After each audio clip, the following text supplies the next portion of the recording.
Previously on Coffee with Kenobi. Star Wars color-changing spoons in General Mills cereal. Have you seen this? I have not. Oh, Tell me more. Oh, I will. Well, General Mills, of course, says it was for their Cheerios. Boy, Tom, we need you back, buddy. Let's listen to the news. This is James Arnold Taylor, and you're listening to Coffee with Kenobi. I have a good feeling about this. Hello and welcome to show number 89 of Coffee with Kenobi, your spoiler-free place for Star Wars discussion, analysis, and rhetoric. I'm your host, Dan Z, enjoying my coffee in a Rancho Obi-Wan mug, and very much looking forward to Star Wars conversation. We hope to make you think about Star Wars in a whole new way, and maybe laugh a little bit in the process.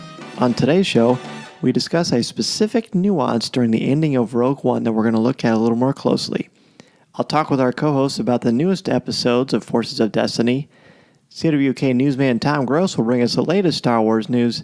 And in the coffee chat, Tom will stick around and talk with his daughter Kayleigh about DK's new book, Star Wars Coding Projects. So pull up a chair, grab your favorite coffee mug, and let's have some coffee with Kenobi. And now, let's see what's brewing in the Star Wars universe this week.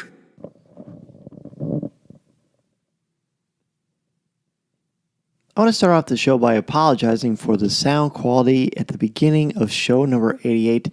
If you are one of our loyal CWK family members who downloaded the show within the first half hour or so of it being released, there was a version released that had a number of edits that had not yet been completed. And I don't know how I missed that, honestly. I feel like we do a pretty good job of that, but sometimes it does slip past, and it definitely did there. Fortunately, I was able to catch it.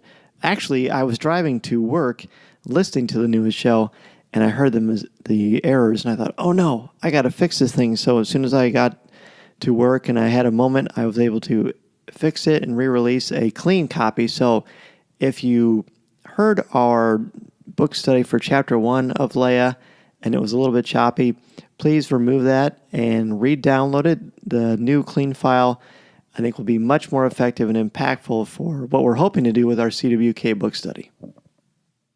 Last week I teased something new coming from Coffee with Kenobi, and if you check out our Instagram this weekend, we're going to reveal the brand new logo and name of the upcoming Coffee with Kenobi project. I'm very, very excited about that. And I want to thank everybody for asking about my presentation at T21 Con last weekend. It was amazing, and talked to a number of educators about how to use popular culture in your classroom, but more importantly, how to be comfortable with being yourself and sharing that. Because when you are okay with being yourself, you give your students permission to do the same thing, and I think there's a lot of power in that. A lot of great feedback. I look forward to many more opportunities to share that message because I think it's really important. Now let's go to our book study. Today we are Leia, Princess of Alderaan, chapters 2 to 8. Much more reading than chapter 1, of course, and a lot of powerful stuff going on. Right off the bat, Leia is going to take a trip to Wobani, and that is a name you should recognize because that is the planet at the beginning of Rogue One where we first meet Jyn Erso as an adult, and she's on the Imperial prison camp, and she is rescued by the rebellion. I don't know if rescued is really the right way to put it because she's more like she's re-kidnapped again. But we're back at Wobani, and we see her meet Captain Antilles. Now, according to the book, they have known each other since she was a child, but this is the first time we've seen them interact in this capacity. And when he first sees her, he looks at her and respects her. He's very, very kind. He's not patronizing, but she gets his impression that he thinks, oh, geez, she's a cute little kid. And she wants to be taken seriously. And what happens very soon after that really drives that point home. We learn yet again about how the Empire takes over planets and basically sucks them dry. And I've read about this a lot, of course. We've seen it in Rebels, different novels. The Ahsoka novel comes to mind, as does the Zara Leonis novels. But this one actually made me angry. The heartless, cruel nature of the Empire and the things that they do for their own profit, their own gain, their own greed, and just really pure evil. This really, really got to me, and I think Claudia Gray really captured that essence. So Leia finds herself wondering, look, if this is going on in Wobani, why don't people just speak the truth? And she remarks it, and this is all on page 19, she remarks even how her father is silent. And that just makes her even more angry. Why aren't people standing up for injustice? So we move on, and she is ready to give some food and supplies to the people there who are just destitute, and they're dirty, they're starving, they just don't have a lot going on, they don't have a lot of joy in their lives. I think that's fair to say, especially with the Empire sitting there holding weapons at them and basically not helping at all. Even the stormtroopers seem a little bogged down, and the Imperial officers, because they don't have a lot of good things going on either. So there's this huge rush, and Leia jumps on top of the table to prevent a riot, and she yells for everybody to stop, and she explains, hey, look, we're here to help you. We have enough food here to take care of you for a while, although it ends up not being as much as she wanted because there's just so many that have just been treated like this and just don't have anything, really. And she says, but look, let's push forward the sick and the elderly and those that need it first, and we will take care of everyone. And they, instead of rioting and pushing further even more, they respect it. And I feel like at that moment, Captain Antilles looks at her much differently. It's a very, very powerful, important moment, I think, in Leia's evolution. So Antilles looks at her much differently, and Leia learns, hey, I think I need to get some of these people off the planet so they can have a new life right away. We can't wait for more aid because this is going to be never ending. This is never going to get any better. We've got to get people off the planet. So the Empire's not keen on that at all, but she learns to use semantics to avoid the Imperial protocols, and that's all on page 35. It's really, really cool. And she's also in the Tantive 4, which of course we know so well from A New Hope. Now, when she's leaving the planet, really, really cool what she does. She says, she's talking to this woman who is a seamstress, and all of a sudden she decides, hey, I need a seamstress on my ship. So she hires her as the official seamstress of the Tantive 4, and then the woman says, but my husband is still here, and they find out he's a pilot, and she says, all right, well, we might need another pilot or a mechanic.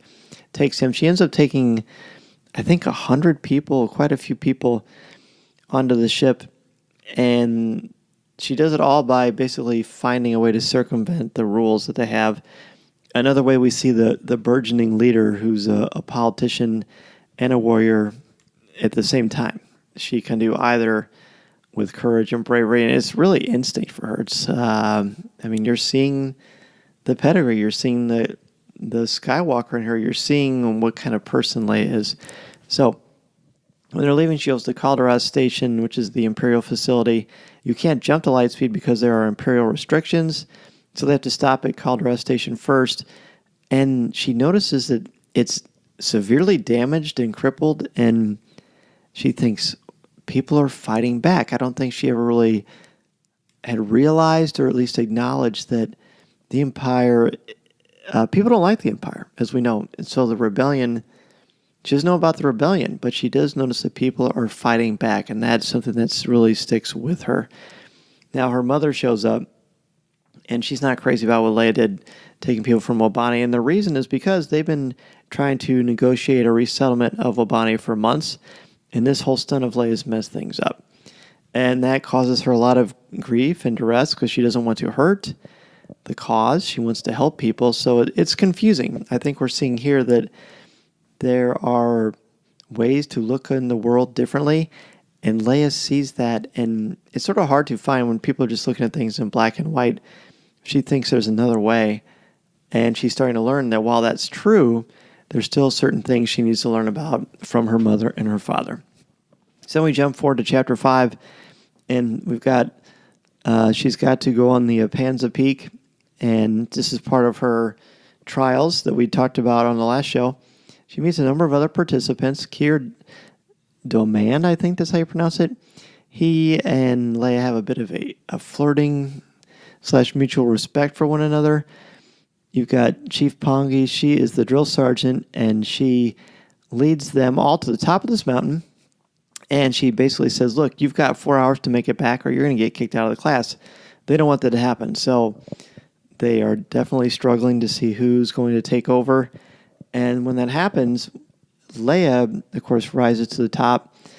As they're going down, one of the individuals, Halp Allen, I can't read my own writing. I guess that would probably help if I could. He breaks his ankle. So Chancellor Stevis of Coruscant does not appear to be the warmest, fuzziest guy that Leia's ever met, and he wants to leave Halp behind. Leia chooses to stay with him, and she uses a lot of ingenuity and leadership, which I won't spoil here. And she uses the strengths of the other people with her, the other characters with her. This one is named Sam, Ssamm, a serpentine life form, and they end up getting to the bottom of the hill faster than the other group that Stevis led, and shows again Leia's leadership, her ability to recognize strengths in others, and the fact that she's just grace under pressure, but she does it with such panache and passion. She's just, I mean, look, I've made no secret that I love Leia. I've always loved Leia, but she's never been the most well-rounded character to me, at least compared to other characters in the saga. But this book is starting to change that for me, and that's great. That's really great, because I think Leia is a character that deserves and demands this. So then she meets Grand Moff Tarkin for the first time. This is a really, really cool scene that really, really spoke to me, because you see, I don't want to say begrudging respect, because, well, I suppose there's something to that there. He definitely respects the fact, or at least acknowledges and is aware of the fact that she's somebody to keep an eye on, because she will cause trouble. And he basically calls her out for what happened to Wabani, and she's aware of that. It doesn't seem to upset her all that much, but she definitely knows that he's on to something. But it doesn't really stop her, and she doesn't really second guess it too much. They have a new debate where they're going to put a new academy of this aeronautical engineering design, and they decide on a planet called Ariel, Arreyel, not to be confused with The Little Mermaid. There are a bunch of planets that are evenly matched, but Ariel is the most need, and so Leia is able to persuade everyone that this is where they need to focus their energies. So she's working late, and she discovers some more info on Alderaan Station, which I mentioned a little bit ago. So she realizes whoever attacked this station, they had to arrive disguised as probably some sort of an old cargo convoy, and with a little bit of digging, she comes to the realization it's from the planet Crate, Crait. Now, this planet should sound familiar to you, because it is the planet that will be featured in The Last Jedi. It's the one that we see the speeders on, the kind of the gray, dusty planet with the red smoke or atmosphere coming out of the bottom of the planet. So Leia takes Batten with her. This is one of the officers that escorted her to Wabani in the first place. She's already established herself as feisty and loyal. So they have a cool little banter between the two of them.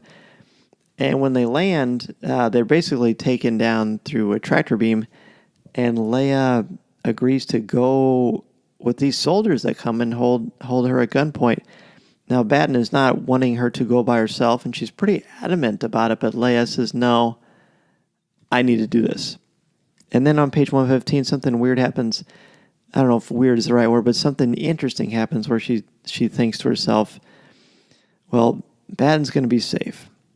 And even though she agrees that she's going to be safe, there's a part of her that thinks it's possible that she won't be, but nothing's going to stop me from going on my journey. This is weird, a bit of a weird character moment for me, because she's shown nothing but compassion and loyalty for life.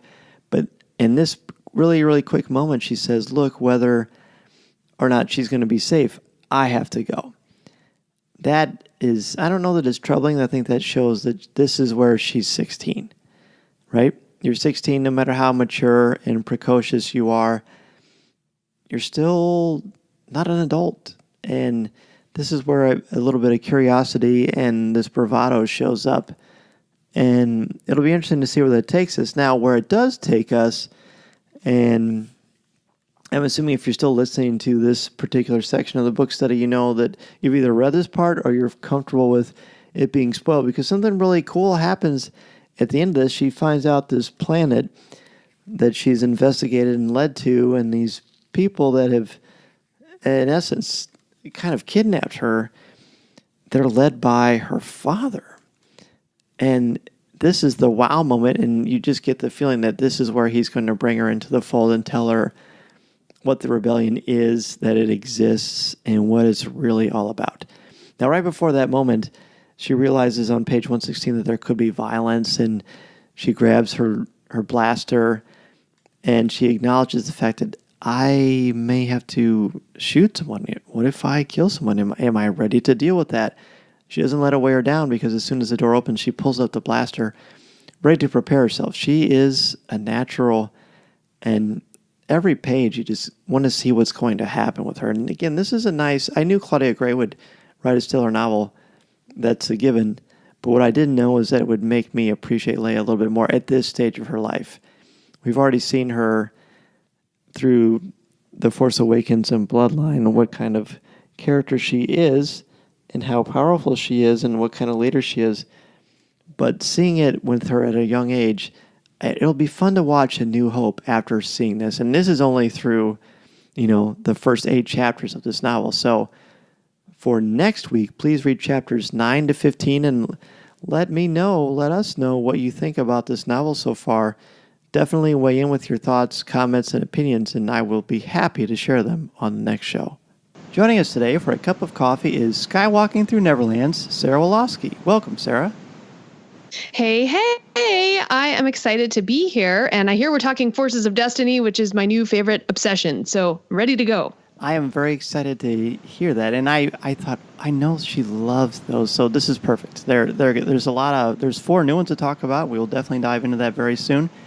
Also joining us is a Star Wars fan raised on the prequels, but in love with the original trilogies, and he enjoys chatting about Star Wars literature and being a dad, Jared Cantor. Hey, Dan, Sarah, my pleasure and privilege to be here tonight. Well, it's great to have you, and we were chatting before this. This is the very first time you've been on a podcast, correct? Yes, and I can't really think of a better place to do it. Well, we appreciate that, and you. So, Sarah, before we jump into our first topic, I want to know how your Disney cruise experience was. Oh, wow. Well, it was my very first Disney cruise, and it was a Halloween on the High Seas cruise. Wow. That was, I believe, 5 nights out of San Diego. So that's kind of the reason we went on a Disney cruise, was because they were actually going out of San Diego, which is, of course, I'm from Long Beach, California, so not too far a drive for me. And it was amazing. I'm in love with cruises, not just Disney cruises either. Like, it was fun that it was a Disney ship and there was Disney themed things and Halloween themed things, but I just loved being on the water and just being able to wake up really early and walk around the deck and watch the sunrise over the Pacific. It is just it was gorgeous. It's about as good as it gets, really. I mean, because you've got that beautiful, relaxing feeling that you don't have to worry about picking up after yourself for a couple of days, which is very, very rare. or washing dishes or planning meals because you're eating every 20 minutes. It's true. And it's just, of course, it's so clean. And did you see any Star Wars things at all in the ship, in the gift shop or anywhere? You know what? There was a couple Star Wars, on the seas postcards, but really not much. They did have 3 themed nights though. And so of course we prepared clothes for that. Richard and I are big believers in dressing up for the occasion. So there was dress up night. So I had this awesome red sequin dress, and there was a Halloween night. So Richard was Anakin Skywalker and I was Jedi Tink. And then there was a pirate themed night, which I was actually Tinkerbell with some pirate, things like pirate boots and pirate waist belt. That's the word I'm thinking of. Pirate belt and all of that. So it was really fun to get into the mood. And we had about 15 Skywalkers with us. So it was actually a podcast cruise. And it was really awesome. It's very awesome, and be sure if you haven't already done so to download and listen to that, because these two are always, of course, so fun and engaging. And I'm glad. I knew you guys would have fun. When Richard was on a few weeks ago, we talked about it briefly, and I knew it would just be magical for you two. So I'm so happy. Well, thank you. You bet. So now let's shift gears and jump into our opening topic. It's kind of interesting how this popped up. As CWK listeners know, I am a high school English teacher, and I have a new class this year. It is a mythology class. And last week we were talking about archetypes, and we were going through the different categories. And then we watched Rogue One. And we all know what happens in Rogue One, especially at the end. There's a very interesting interaction between Jyn and Cassian, because the Death Star plans have just been sent through successfully, and they know that their doom is impending, but it seems that they have a nice moment of peace. And they exchange some glances in the elevator and hug on the beach. So my students and I got in this big conversation, not really a debate so much as a conversation. One of the categories for archetypes is the Platonic ideal. And by definition, what that means is there is a woman in the story who is beautiful and very much like idealizes is sort of a perfect woman, but there is no romantic interest of any way, shape, or form. It's just someone that helps the hero on their journey, or is the hero in the journey. So we started talking about, is Jyn Erso the Platonic ideal, or is there something more between her and Cassian? What do you think, Jared? I think, like all good Star Wars, they left it open, because you certainly could imagine, at least in the book, a very clear answer where they make it very clear one way or the other that there's more than platonic love going on here, or that they're clearly in the friend zone at the end. I mean, based on that definition of the platonic ideal, I think on the one hand, yes, certainly Felicity Jones, beautiful woman, Jyn, an attractive character, but I think there certainly is much more going on, that she is clearly even up till the very end, a deeply flawed person. So is Cassian, a complicated person, and someone who has, in the real world, clearly would have probably post-traumatic stress disorder, who has gone through some really unbelievably horrible things. And so coming just from a strict definitional point, is this someone who would, forgetting Cassian for a second, would be that platonic ideal? Kind of tough. It is. And you actually, I mean, of course, you bring up some interesting points. Sarah, what do you think? Well, so I'm not sure about the definition of platonic ideal. Like, does that relate to the hero in the story, or is that a person who is not the hero in the story? It's typically a person who's not a hero in the story, but as we know, Rogue One pretty much starts its own set of rules. There are a lot of things that it does similar in most archetypes, but it also takes things and kind of flips them and challenges the status quo, which is, I think, a nice metaphor for what Rogue One does anyway, both as a story and as far as the Star Wars franchise in general. Maybe the best example of the platonic ideal would be Hermione for Harry Potter. There's no romance of any kind there. And they're obviously opposite sex from one another, but there's incredible respect and admiration and love, but it's completely platonic. But they get close. They get very close. Yes. And J.K. Rowling has since regretted the way she ended up doing it. Right. Yeah. Well, okay, so I'm just going to speak to what we see in the movie, because I have not yet read the Rogue One novelization. Mm-hmm. And I honestly believe that, like, when two people go through a life or death situation, you're going to have a connection, whether that's a romantic connection or not. Maybe that could grow out of it, but immediately I think they're just sharing that connection of being in this life or death situation. So I don't think it's necessarily romantic, that glance. I completely agree with you. And the reason is I think there's sort of a tendency just in our world to want to pair everybody up for whatever reason. You know, shipping is obviously a very popular part Yeah, I was going to say fandom. shipping. Yes, Shipping. yes. Space married. Exactly. And they're the only people left at the end. So Yeah. But I mean, I think that, like you said, in PTSD, Jared definitely has got to be a part of this. But they just went through an incredible amount of trial that is just unfathomable. I mean, seeing her father die and finding out that Cassian was on the cusp of murdering him, and then their argument on the U-Wing when they go back to Yavin, and just all the things they go through, almost dying multiple times, and then he saves her because otherwise she's not going to make it at the end, which is another aspect of the archetype too. And then they have this exchange. Yeah, I think there's an incredible bond. Whether they're attracted to each other, it isn't really stated. And I mean, it stands to reason they're both attractive people, but it's not what it's about. It's about she finally feels fulfillment in her life because of what she thought about her father most of her life. And then she finds out he is an incredible hero, and she did something to further his legacy. And she didn't think she was ever going to be in that position. And I think Cassian finds something in this war worth fighting for that doesn't make him feel dirty, if that makes sense. I mean, he murders someone at the beginning of the film, and you know, he's obviously conflicted throughout most of the film. And I think with Jyn, she helps to calm that inner angst, and help him to find that purpose once again.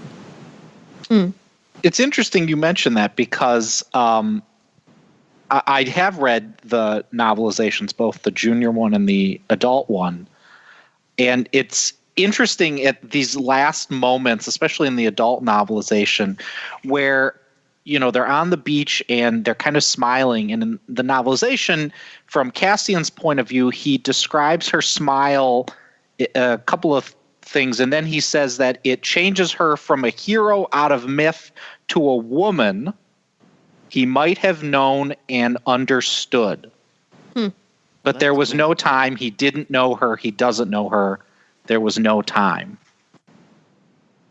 A big beautiful plug for the novelization here. This was Alexander Freed, I think, did a really great job, because in a moment like that on a TV screen or a movie screen, there's just not enough time, and it wouldn't be appropriate to kind of somehow slide in anything like that. You don't want them talking. You certainly, in a Star Wars film, you're not going to have someone narrating over it. No, gosh. Even Billy Joel said, leave a tender moment alone. That's exactly right. No, I feel like that seems to be a very, very solid grasp, and that's what my students seem to think as well. There were a few that thought, no, they must be because of the way they were close in the elevator. But I think it's a small elevator, and I think I just think they went through something really, really incredible that, you know, what can you do? But they experience it together, and they have a strong bond. What would have happened had they survived, I have no idea, but that's something we will never know. But again, this is why Star Wars is so much fun, because the ambiguity inspires exciting conversations like this. So, and it would go ahead.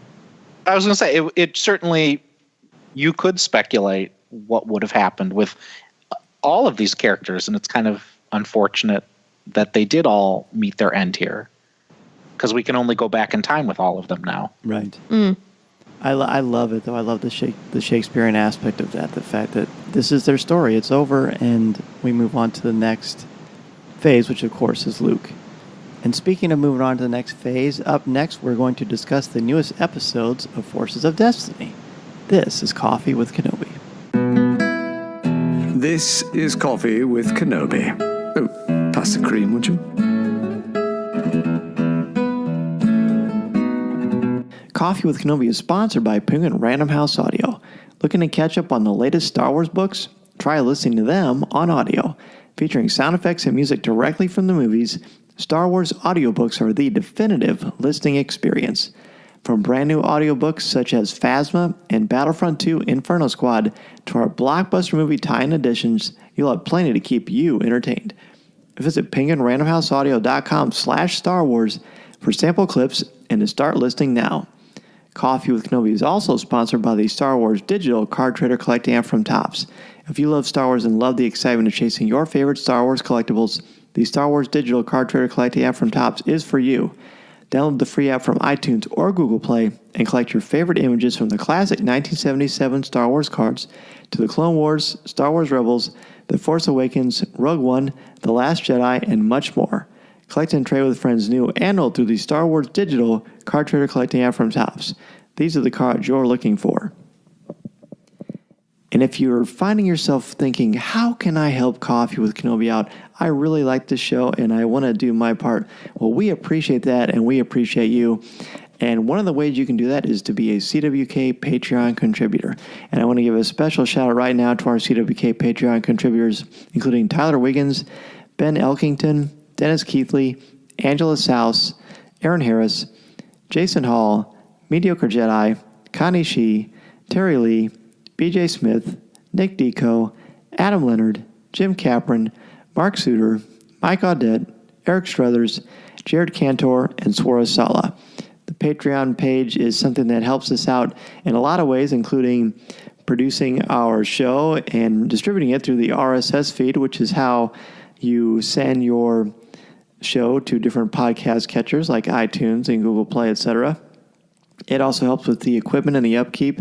In fact, I just had to buy a new microphone recently because the last one I had crashed. So thanks to CWK's Patreon contributors, that was a lot easier for me to make that happen. And I thank you all so much for that. If you contribute, because there are different levels you can contribute, and there are different rewards that come with this. For $5 or more a month, you can get a special mention on the show like you just heard, and we will follow you on social media. And you also become a member of the CWK Discord community, which is basically a message board that's exclusive to just our CWK Patreon contributors. For $10 a month or more, you also have the same things I just mentioned. Plus, you can set up your own Discord text channels, and you get more insights and different access to different posts that we have. 35 more a month, 50 a month, and more. The contributions go on and on. But the more you contribute, the more opportunities you have. You can get coffee mugs, CWK t-shirts. You can also, by the way, get a chance to co-host a show with us, depending on how much you contribute. And be sure to check out our web page and go to the Patreon page to see the incentives and see the opportunities for you, because as I mentioned, you can not only host the show with me, but you could do it one time, twice in 1 month, or you could do the entire month, all 4 shows with me in 1 month and another guest host. And that's really fun. One of the best things about the show is being able to meet and talk with and converse with each of you. And this is one way to guarantee that's going to happen. So be sure to check out our links on the webpage or the show notes for more information. We are back, and we are looking, as promised, at the latest episodes of Forces of Destiny. This is a series that has, I think, given Star Wars yet another way to appreciate it. It's wonderful. They're short little segments, of course. And we've got 4 that have come out. They, of course, all came out for the show that was on the Disney Channel, but they've since released each of them individually. We have Newest Recruit, Tracker Trouble, Teach You I Will, and the Starfighter Stunt. So why don't we just kind of go through them and talk about each one briefly and see what happens. And we'll start, of course, with the first one, Newest Recruit, which reintroduces Ketsu Onyo back into the story. And she, of course, was on an episode of Rebels, and she and Sabine have a history, a long-time friendship that turned to, well, it was pretty dangerous. They were trying to kill each other. And then now she ends up being recruited. What did you both think about this episode? So I thought, well, first of all, I want to talk about this 30-minute special that was released. Yeah. Had any of you had a chance to see it as a 30-minute special? I have. I thought it was amazing. Yeah. Have you, Jared? No, as a cord cutter, I'm at the whim of Disney putting these on YouTube one a day.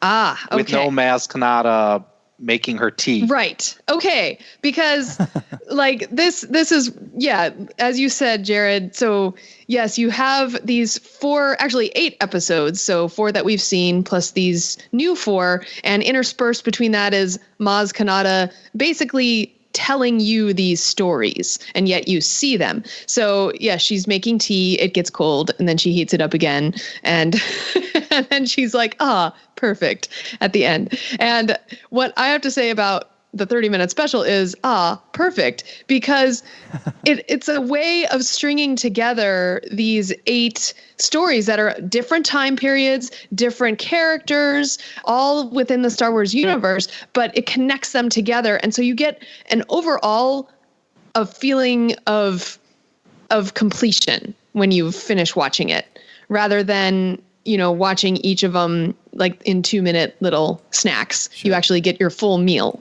of Maz Kanata. I like that metaphor. So that's good. Yes.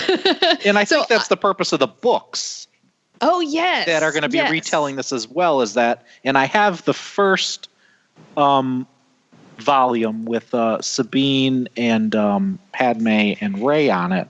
And I haven't read it yet because I have From a Certain Point of View to get through. But I think that does the same thing, if I understand correctly, that you get more of Maz as a narrator or a guide. Okay, yeah. I do believe you get, as far as I know, because I was at Geek Girl Con this weekend, and we were watching it with some people who had the books. And when they were watching this particular one, what is it, Tracker Trouble? Yes. Newest Recruit. I'm sorry, Newest Recruit. Yes. When we were watching that, she was like, I've read this. It's in the book. So, yeah, I do believe the books do that too. So, good, Jared. If you have the book, then you'll get the overall effect as well. So, yeah, so I basically recommend, if you can watch that 30-minute special, watch it that way, because they have more of an impact. Yeah, and the fact that there's someone telling the story is very, very powerful. Yes. I mean, it sounds like I'm repeating myself, but it's a very powerful aspect of storytelling that goes all the way back to thousands of years ago when stories were first told, and there was a masterful storyteller who was charismatic and found a way to communicate a message to entertain and to teach you a lesson, and these all fall completely in line with that. Right. Yeah, exactly. They're like Star Wars fables, I suppose. Yeah, I like that. So talking about Newest Recruit itself, I thought, let me see, what is the plot here? While you're looking that up, there's some controversy online about it, because are they stealing food? Is this food that was from the rebellion that they needed to take back? If they were in fact taking food, couldn't they just buy it? What was really going on there? Well, stealing food is part of Rebels. We see that in season 1. One of the earliest missions with Ezra the mission was so that they could end up buying the food, or were they stealing food to take it to Tarkin Town? I believe they were doing that so they could take it to Tarkin Town to feed people that were in desperate need. Yes. Yeah, it was mostly taking supplies to people who needed it desperately. Exactly. Right. So what about on this one? I'm not sure, but I'm assuming that, I guess they are trying to steal. Let's see. I'm trying to read this on Wikipedia, but it does not specify. It seems like they certainly... It's vague. It's Sabine. Well, Sabine seems to know what's going on. Ketsu seems a little miffed that there's no action until there's action, and that it's just food. And does she use the word steal? All this trouble for some food? No. No, I don't think they say the word steal that I can remember. Oh, wait. Sabine and Ketsu are on a mission to steal containers carrying food supplies for the rebellion. So at least according to Wikipedia, they are stealing them. Right. And so the question is, why do they need to steal it? But for me, when I see Sabine doing something, I just assume it's completely 100% for the right reasons, because we've seen her, we know her, we know what she does, what motivates her. And so I just assume it's completely wrapped in good intentions. They're rebels, and as much as Sabine's been through, she's not going to take food from someone who needs it. So I feel like it's got to have good intentions. Yeah, I agree. And I guess this is kind of Ketsu's opening mission, like, oh, is she good enough to join the rebels or something like that? Right. Like her test, I suppose. And then they literally show it when she changes her armor to the which I thought was a really nice touch. That probably was one of the most powerful. I have my issues with the episode, but I think it's an important episode in terms of the callbacks, the reiteration of the themes of Rebels, stealing, from the rich, giving to the poor. And then I think also probably previewing the Mandalore focus and Ketsu Ono in season 4. Out of the 4 episodes, this probably is more near my bottom for some of my Forces of Destiny things that they keep doing. Well, Okay. Tell us about that. You say you had some issues with this episode. Tell us really quickly what those might be. Because I definitely had some on one of these episodes too. So, in this one, and especially since I, before chatting with you guys tonight, I did a binge of all of the episodes, which thankfully it doesn't take you very long. One of the biggest things that stood out to me is kind of like old video games. Blasters don't leave any damage anywhere.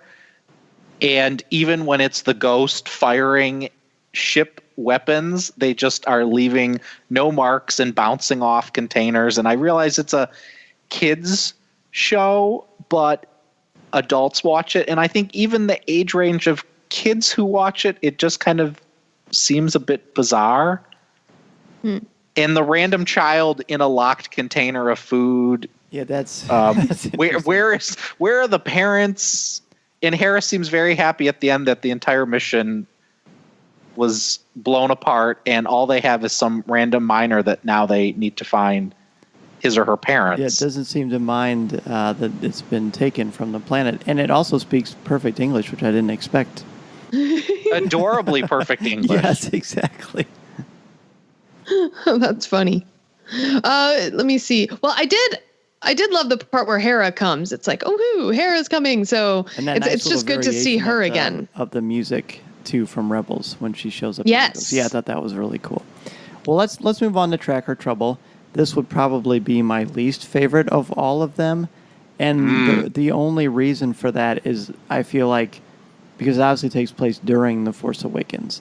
And what happens is kind of a big deal. The ship was going to explode. The Falcon was going to explode. And that's pretty intense. And I feel like a story of that magnitude should have been in the film. And which brings me back to my thing I always say about all these stories. Tell stories that need to be told or that add to the mythology. And I'm not 100% sure that this one does. Now, that being said, I was very happy to see the 4 of them together. I thought that was pretty great. But other than that, they kind of rubbed me the wrong way. Well, I have to say that I disagree with you on several levels. I'm very glad. I think discourse is so important. So please tell me why. Yeah. Okay. So I think this is probably my favorite one. One, because it contains Han Solo, and he is my favorite character, even old Han. And I actually got a little teary seeing him again because, he's dead. And so to be able to see him in a new story and just a new story, I got a little teary because I'm just weird that way. And then watching it, they find a tracker on the ship, and there's not only Han and Rey on here, but you have Chewie and you have I almost said Lando. You have Finn and you have BB-8. So you have all 5 of these guys, and the fact that, Han says "move ball" again, which is cute. Like that, yeah. And because they all have to work together to get rid of this tracker that ends up, once Finn takes it out, it starts a chain reaction it's going to explode, and so they all have to work together to get it off the ship. And it just kind of actually lends a little more credence to the next scene we see in The Force Awakens, which is when Han offers Rey a position as second mate on the ship. That makes sense.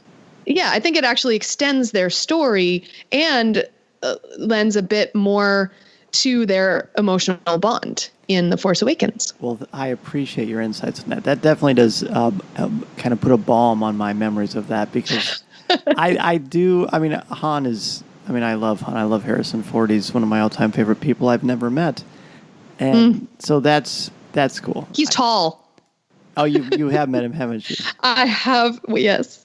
It's amazing. Okay, yes. You're killing me. But he's very tall. Yeah. I know. What about you, Jared? What about this episode? Well, I guess I have to gang up on you with Sarah. Please do. I guess the three things I really enjoyed about this episode was seeing the Falcon flying in kind of this 1980s cartoon style. I just thought was fantastic. And also Finn telling Han to punch it. I laughed out loud when he said that. But I think the biggest takeaway from this was it does flesh out a little bit more why Han would offer her a job. Because at this point, their only experience that we had seen was fighting off Rathtars, figuring out what Moof Milker would do whatever they did to the Falcon. Hey, and the compressor. This is a family show. The compressor. And so I actually think it's one of those, if you put a chart together of all the episodes, is this one that does backstory? Is this one that's kind of just a wink and a nod? Does this one expand on a character, theme, or trait? This one, I think it's one of those fill in somewhat necessary backstory because, there's all the speculation, why would Han offer her the job, the looks he was giving her. I think putting this out there, it's like, oh, well, because he realized that this she's important woman from a scavenger planet who he has no reason to believe has really any technological experience really knows her stuff. And clearly, Finn's kind of know nothing is reiterated here. Yeah. No, not this. No, that one. Right. That's true. Well, and also that Rey has a cool head under pressure, which is absolutely essential in this galaxy far, far away. Absolutely. But see, all of the things that you're both mentioning, I feel like we already knew those things. I still don't feel like this is a story that was begging to be told. But that being said, I mean, it was still entertaining. I will never complain about more Han Solo. That's for sure. So let's move on to Teach You I Will. What were your impressions of that one, Jared? Oh boy. This one I think was probably the fan favorite. I think it probably was mine as well. A lot of interesting stuff going on here. Maybe starting from the end is Yoda saying that you should learn from your master, but that you should take what you learn and make it your own, or that you must make it your own. Reading Yoda doesn't necessarily work because you've got words in the wrong spot. Sure. But I just thought that was very interesting. And obviously this is pre-Order 66, pre-Dagobah enlightened, Yoda 2.0. This is original Yoda, but that or yogurt quote just yes. or use the Schwartz. Yep. That just, I don't know. That seems like a very powerful message, Oh, it's beautiful. Stepping back and just looking at who the audience is, young kids, that you should, learn from your parents, learn from your teachers and your adults, but that you still need to make it your own. You need to be true to yourself. Really out of just the fact that this is Star Wars and really, some great fighting sequences, and we get to see the room where we also saw it in Rebels with Kanan when he was fighting the Inquisitor during that Force vision. True. Oh, cool. I didn't put that together. I'll have to watch it again. Yeah, that's awesome. Why I like this one so much is it's really an episode about teaching and learning, which is pretty close to my heart. Mm-hmm. And I love the fact that, first of all, when I was going to be a teacher, I was out shopping on a Saturday, and I ran into my former teacher. His name was Mr. Keel, and he was the biggest influence on me as far as wanting to be a teacher. And so I got to tell him, hey, I'm going to be a teacher, and you're a big reason for that. And he said, Daniel, let me tell you something. I'm flattered, and while you may find inspiration from me and other teachers, don't try to mimic anybody else, just be yourself. And basically that's what that's what Yoda tells Ahsoka. This really resonated with me because there's just so much power in this and wisdom, and you're free to be yourself. That's okay. And you still learn from experts, but you can take that and make it your own, which she absolutely does. All the things that she has to kind of learn, hey, it's okay to have two lightsabers. And this is kind of where we first see her learning to use both of them at the same time anyway. Mm-hmm. So great stuff. Definitely. Yeah, I totally agree with you both that the message in this one is particularly fabulous. And the thing that struck me most about this episode was the score by Ryan Shore, the music. So he actually calls out the music to the end of the season finale of Star Wars Rebels Season 2, where Ahsoka and Vader have their battle in the temple. And then like that whole end of that episode is like 2 minutes of just music. And they actually use that theme again in this episode as she's learning how to, use her two lightsabers. So that was particularly emotional there. That is cool. I didn't know that. I'm learning lots tonight. And people have done screenshots where there are lightsaber clash sequences in this short that reappear in that Twilight of the Apprentice. Yes, the one where she's behind her back. Absolutely. Yes, when Yoda's on her back, that previews Vader attacking from behind, and then there's also one where she's defending in this one against Anakin with her two, and then we see a very similar, more menacing pose with her and Vader. Awesome. Wow. Whoa, so excited. That's cool. So you definitely, if people haven't seen it, if you just go on Twitter and search Forces of Destiny, you might have Twilight of the Apprentice. Yeah. Twilight of the Apprentice is the episode name. Yeah, exciting. That is very cool. There's so many great things. This is even richer than I first realized. Let's move on to the last one, the Starfighter stunt. This is an episode where Ahsoka and Padme team up, and that's always something that I think we as fans appreciate because it didn't happen a ton during the Clone Wars as far as what we saw, but we've seen it multiple times now in Forces of Destiny. Yes. Yeah. Well, this is the second episode that they are paired up? Yes. I believe? Yes. Yeah, and the first episode was The Imposter Inside, and that was an incredible episode. I think that was my favorite of the previous 8. So this one is fun because we get to see Padme piloting, which we don't. Do we ever get to see her pilot? I guess. I don't think so. Maybe just like in a ship, but not in a dogfight, I believe. So that was exciting to see that. And let's see, but this one is basically Ahsoka is teaching Padme how to pilot, but then they come under attack by a droid starfighter. So the lesson here is that the droid, is programmed to do certain things when a pilot does certain things. So you have to be unpredictable to be able to beat them. So although I'm not sure, what lesson would you guys take away from that? Well, this is one that I was with it until the last minute, and then I felt like it got the dialogue felt a little cheesy.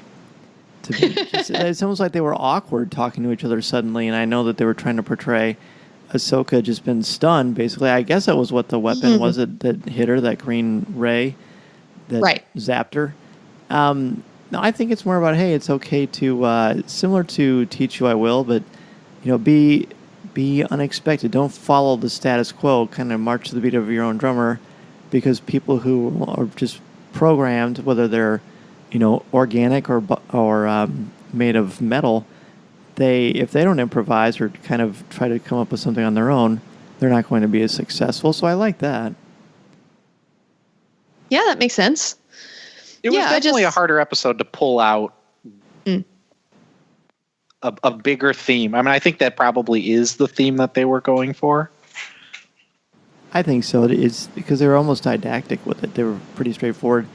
I love the chemistry between these two, and I love that ship that Padme was piloting, the all silver one. And Jared, you and I were talking before. This isn't the first time we've seen something like this. Is that correct?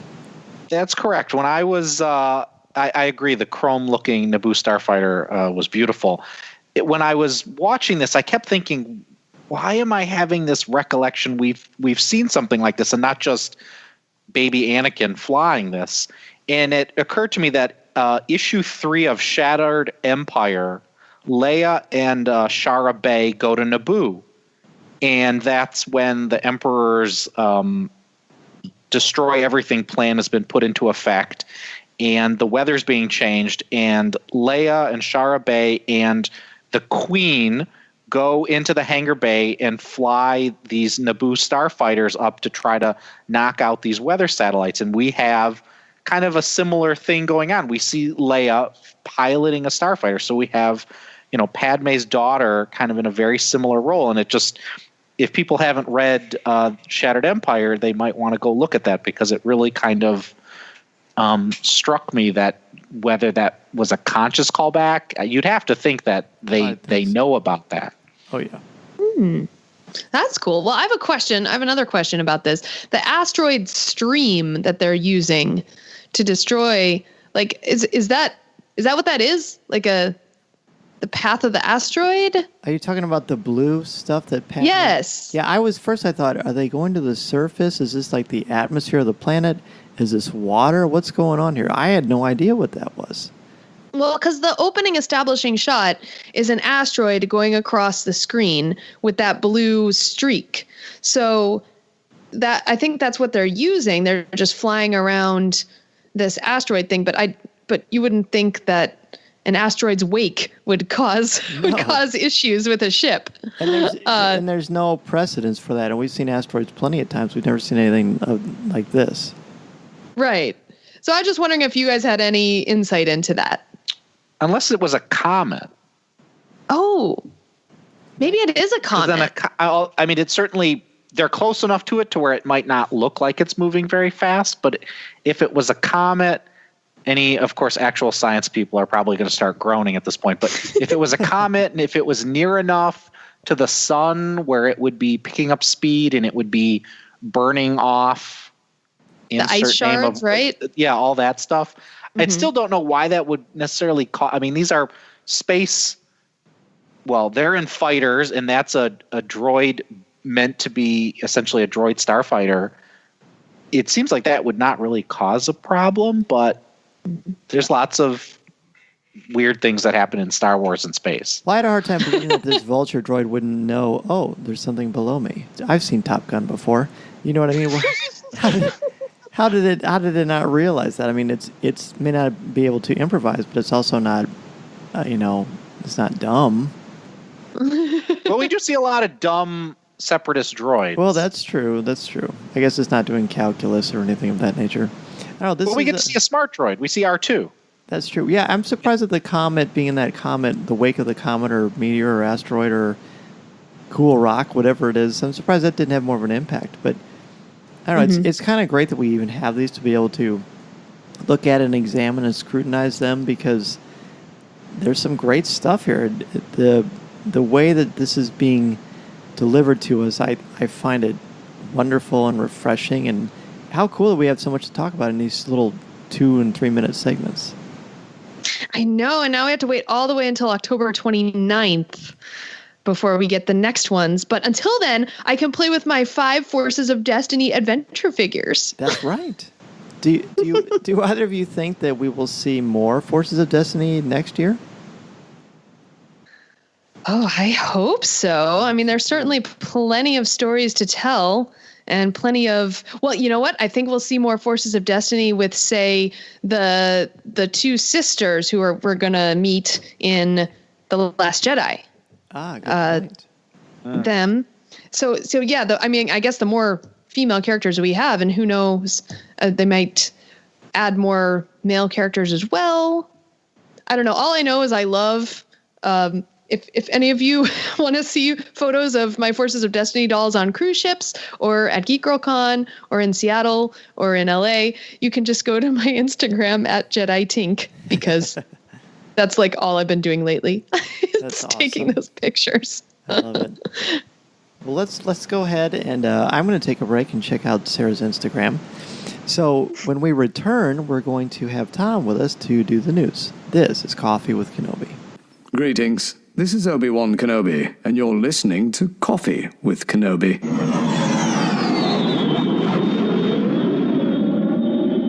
Looking to catch up on the latest Star Wars books? Try listening to them on audio, featuring sound effects, top-notch narrators, and music directly from the movies.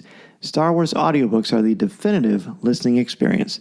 From Han Solo to C-3PO to Admiral Akbar, you'll recognize all of your favorite characters. Listen to movie tie-ins like Rogue One and The Force Awakens, to book titles such as Phasma and Battlefront 2 Inferno Squad, to classic audiobooks like William Shakespeare's Star Wars. With Star Wars audiobooks, you'll have plenty of Star Wars listening to keep you entertained.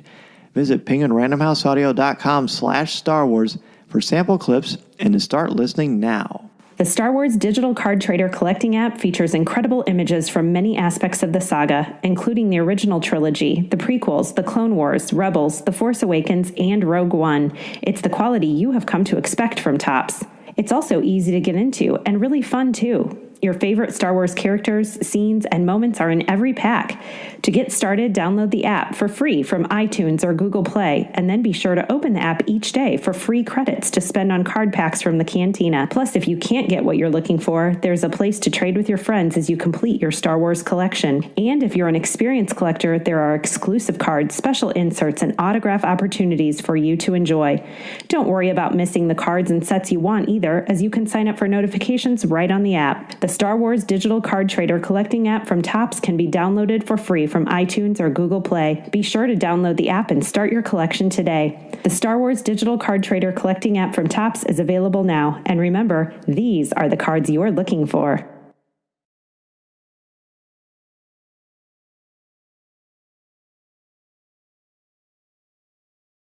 We're back, and if you heard show number 88, where I took the news desk briefly, you know how desperately we needed Tom back. So, Tom, it's good to have you back on the show.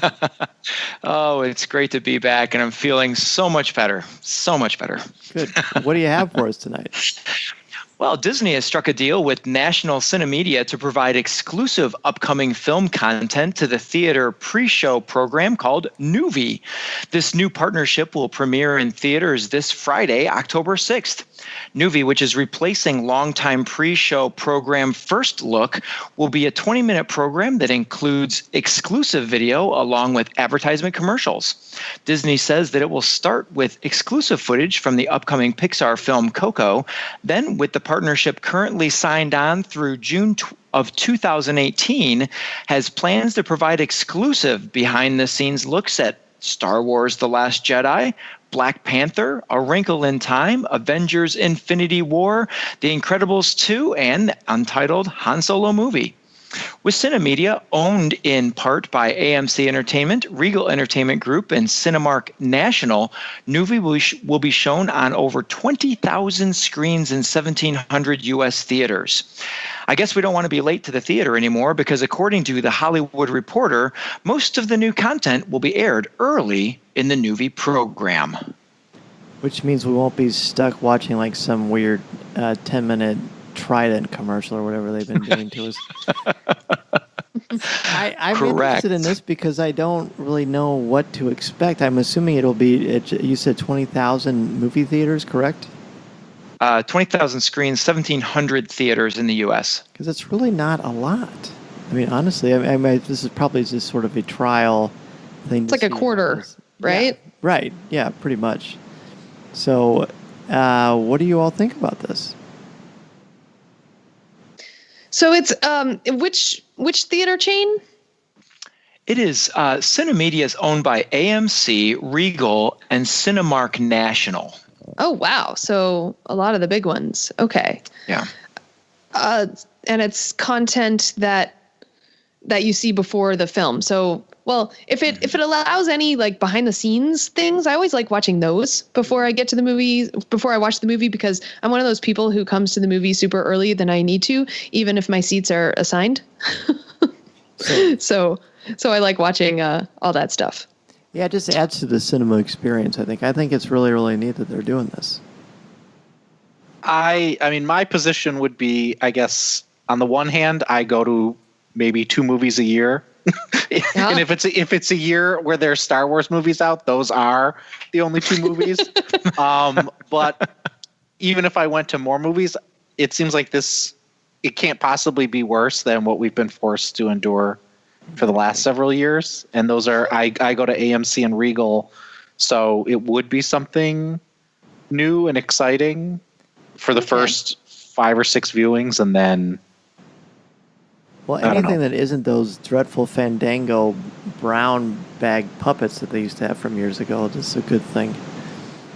Yeah, and I have to say, looking at this, I mean, just the lineup that they gave with the Black Panther, Wrinkle in Time, Avengers, this is going to be a big movie year for me, because I'm like you. I don't go to the theater all that much. Generally, it is for Star Wars or an Avengers, Marvel. Something, yeah.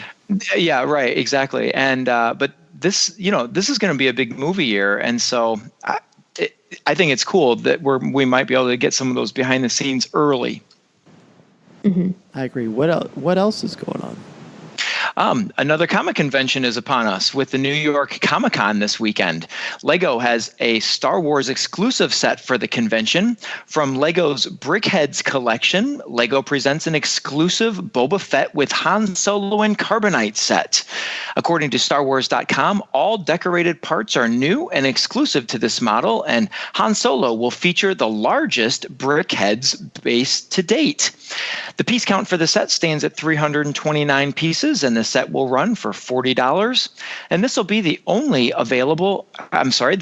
be available at the LEGO Group's mobile experience during New York's Comic-Con.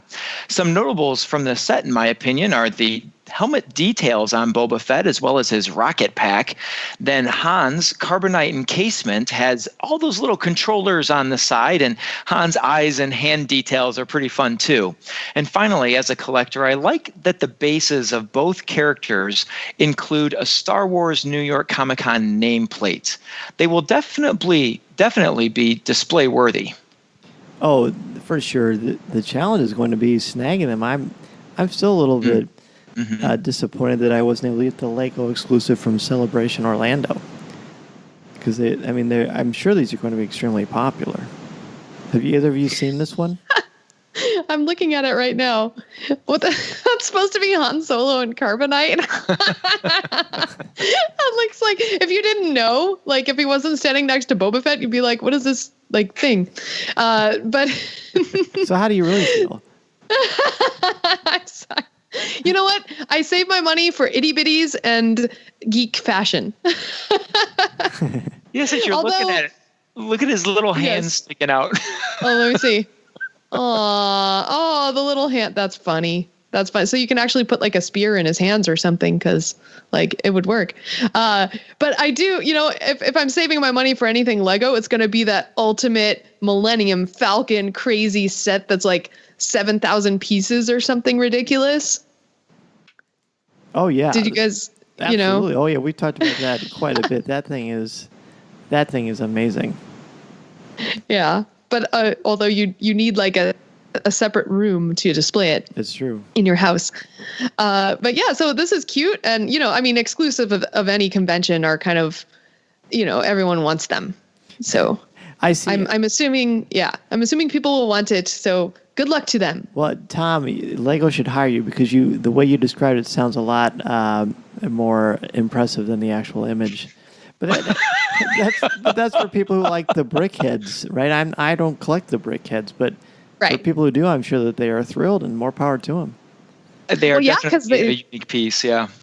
Yeah, they did have like the itty bitties. That was a Boba Fett and a Han Solo, and that was, I believe, an exclusive. It was maybe an online exclusive. Yeah, it must be. But I have that sitting right here in my office. I'm holding them because I had to have it. So yeah, exclusives get you.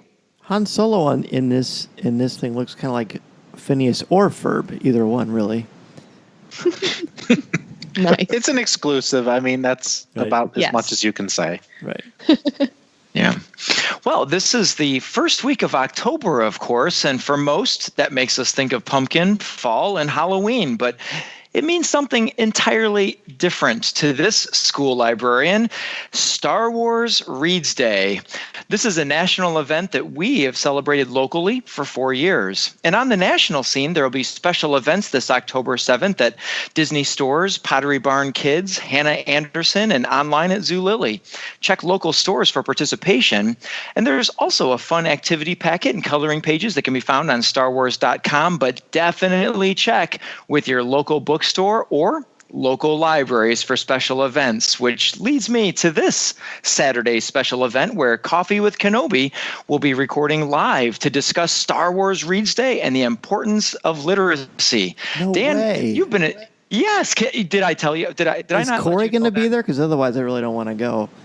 Oh, man, I know, right? Well, you have been involved all 4 years, and it will be the third year you're bringing Coffee with Kenobi to the show. That's right. I am very excited. It's always a fun time. We're considering all the things that have been going on with Star Wars recently. We are going to have a lot of fun. There's always a good turnout at the school where we are at. And we're probably going to do a live stream for the broadcast as well. And we're going to have a lot of guests. We're going to have Zeke from Zeke's Comics, which is a local comic book store here in our area. Tom is going to be on, of course, do some news. And then your daughter's going to have something pretty cool that she's going to do as well.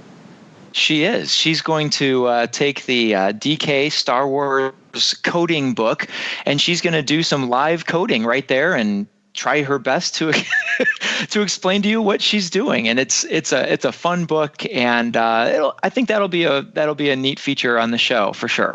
Oh, it's going to be great. It's going to be great. Have either of you participated in Star Wars Reads Day activities? Sarah, I know you have.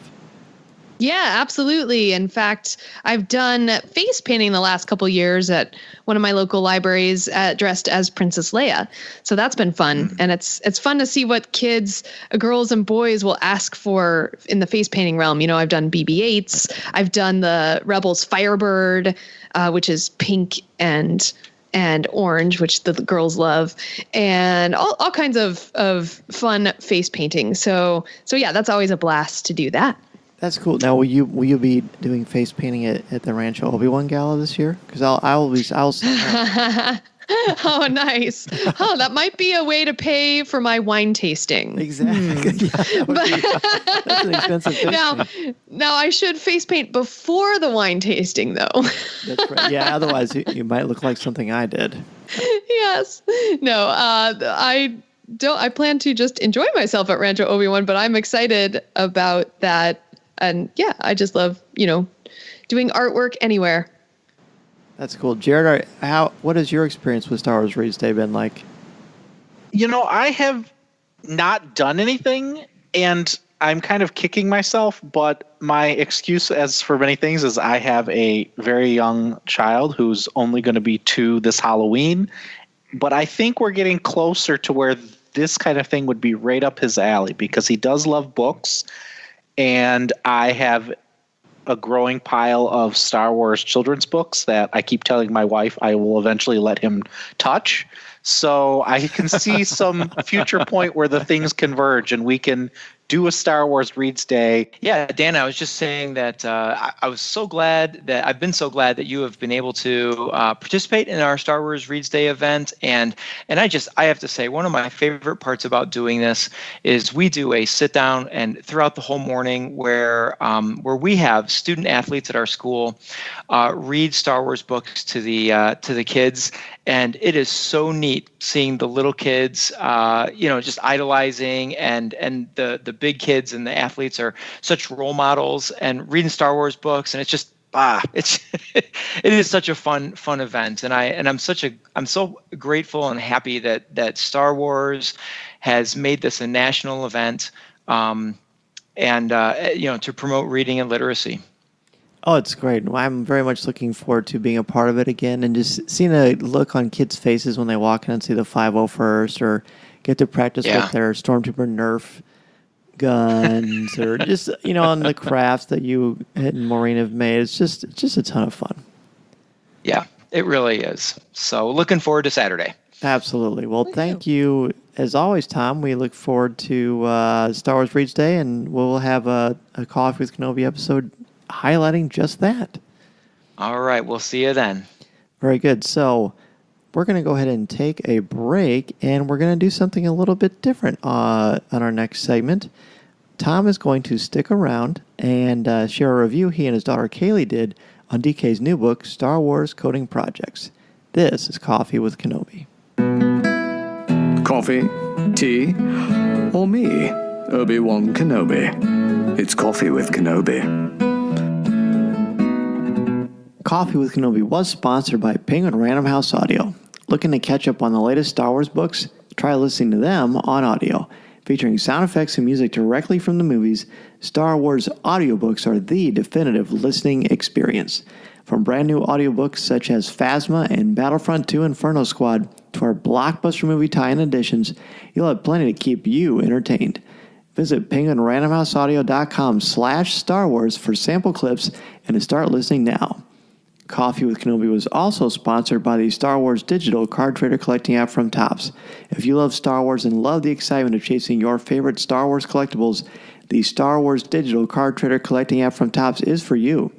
Download the free app from iTunes or Google Play and collect your favorite images from the classic 1977 Star Wars cards to the Clone Wars, Star Wars Rebels, The Force Awakens, Rogue One, and now The Last Jedi. Collect and trade with friends new and old through the Star Wars Digital Card Trader Collecting app from Topps. These are the cards you're looking for.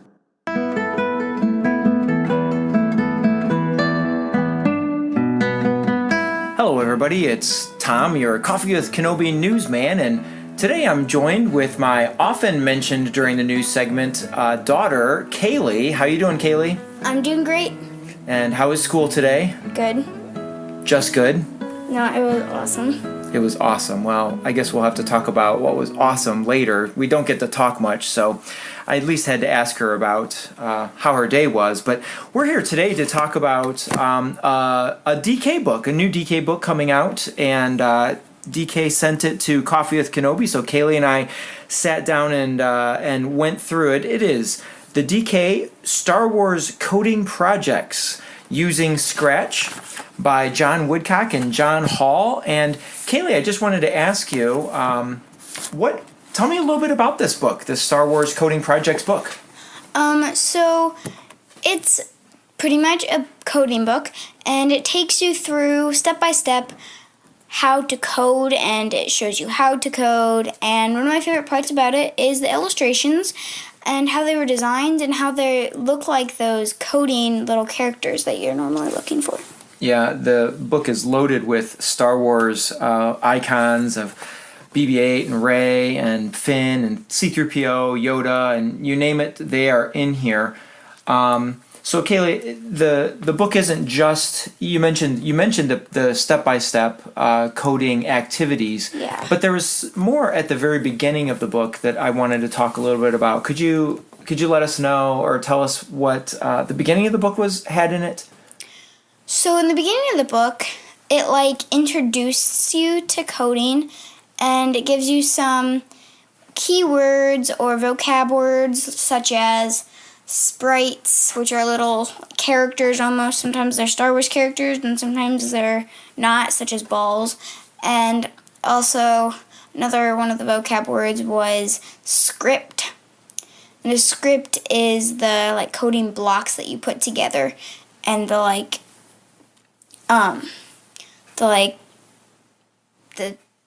coding, it's like a stack of blocks, yeah, and it's like multiple sentences, or it's the language of using Scratch. That's a really neat part of this. And I guess a question I should have asked before we got too far into this is, Kayleigh, do you have any coding experience? Yes, I do. I've been in Lego League, and that's with Mindstorm. It's where you build with Legos, and Then you build robots with Legos, and you program the robots to do different tasks to win the robot thing. Competition or something, yeah. Yeah. And then I've also done coding in computers at school, and I've done sites such as Tinker and other sites like that. Okay. So a question that people might be asking themselves, since you do have a little bit of coding experience, and I have very little, I wish I had more, but people who are interested in buying Star Wars coding projects using Scratch by DK, is this a starter book, or is this something that someone needs to have some experience? It's a very starter book because it gives you information. You should probably know what coding is, but it's pretty beginner. It gives you vocab words, and it tells you how to code and things like that. As I'm flipping through the beginning of the book, right after the foreword, you have a section on computer coding and what is Scratch, and exploring Scratch and using images in Scratch. And so it does sort of a play-by-play through the first, maybe not even quarter of the book, just so you get some background on what programming is, and especially the language of Scratch and block coding. And they give you the layout of what it looks like. And probably one thing that came across my mind when we sat down to do this was, wait, where do we go to do this on the computer? Do I have to download something, or what is it? At the very back of the book, they tell you how to get Scratch 2.0, and there's an online version and an offline version. And the online version really is great because you just go to the website and you log in and you create a quick account, and you're in and you're starting projects, and that is really cool. So speaking of projects, Kayleigh, let's talk a little bit about the project that you and I did. Tell us, or remind us, how did we go about doing this first project? Because we did it together. Yeah. So the first project that we did was called Cargo Bay Chase, and it's where you have a cat, which is a sprite, and a ball sprite, and a robot sprite, and you code the cat to follow your mouse to so your mouse, you'll be bringing the cat all over the screen and trying to get the ball, but then the robot is trying to chase the cat. And so you'd program the robot to chase the cat, but then with the ball, you would program the ball to bounce in different angles to go kind of all over the screen. There are also backgrounds where, it's the back and what the screen looks like. Right, and you can change those backgrounds and all sorts of different modifications to the program as well. And so what was fun as a parent and as a father, it was kind of cool. I sat down with the book next to Kayleigh, just right on the couch, and she had the laptop with her, and so I would read through a direction, and like Kayleigh said, it's step by step. I mean, very simple. And I would say, okay, we need this type of block, and we need this type of function, and she would just find it on the screen, and there are pictures in the book that tell you where it is if you don't see it right away, and she would start creating the code, and it was fun. We spent maybe 45 minutes one night working on the program, and then maybe 20 minutes the next night, and we haven't quite finished the full program, but we're well on our way. And it was just a lot of fun for us to sit down and do that. And in fact, Kayleigh's little sister, who is 6 years old, came in and was like, I want to do that. And so I think that's our next step. And just so for people who are listening, Kayleigh is in 5th grade. And so I think probably she could sit down and do it on her own. But then, of course, I wanted to be involved. So I took the book and read to her. But definitely for a 5th grader, especially with a 5th grader that has a little bit of coding experience and probably from school, probably has some of that as Kayleigh does. So Kayleigh, what's probably your favorite part of this book?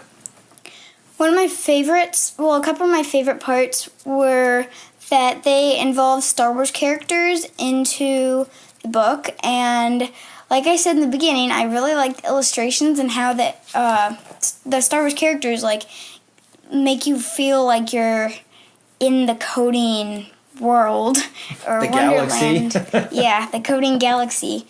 And I also like how it takes you step by step and it never leaves a step out. Yeah. And another thing that I really liked about this book is throughout the author, John Woodcock, very frequently throughout the book, through the introduction and even through steps of the coding in the program that we were working on, encourages the person following and reading the book to take risks. You know, he said he gives you all of the steps and all of the directions, but throughout says, but try this. See what happens if you add this. Or instead of 180 degrees, try 90 degrees and see what happens. And so it's really encouraging experimentation through coding and really giving you that feeling through the text of the book, saying it's okay. It's okay to make mistakes. Go for it. Try it. See what you can discover. And that was a really authentic piece of the book. And encouraged us to keep pushing forward. And we did try some different things, like with the direction of the ball, and of course, you changed a sprite. Yeah, I changed the yellow ball. It's supposed to be an energy ball. Well, I liked the beach ball better, and I thought I liked the beach ball better because there was like a soccer ball and a baseball and a a basketball. And then there was beach ball, and I thought I liked the beach ball better. Yeah, well, aesthetic changes for sure are a lot of fun, but they encourage also the coding changes and to experiment and try with that. So I'm pretty sure, Kayleigh, you would recommend this book to anyone who's interested in computer coding? Yes. And especially if they have a love for Star Wars as well? Yes. So, well, Kayleigh, thanks for joining me today. It's been fun to talk about this book, and it was fun to go through this book by DK called Star Wars Coding Projects Using Scratch. Back to you, Dan. Listening to Coffee with Kenobi, you are the podcast you're looking for. This is. Yes.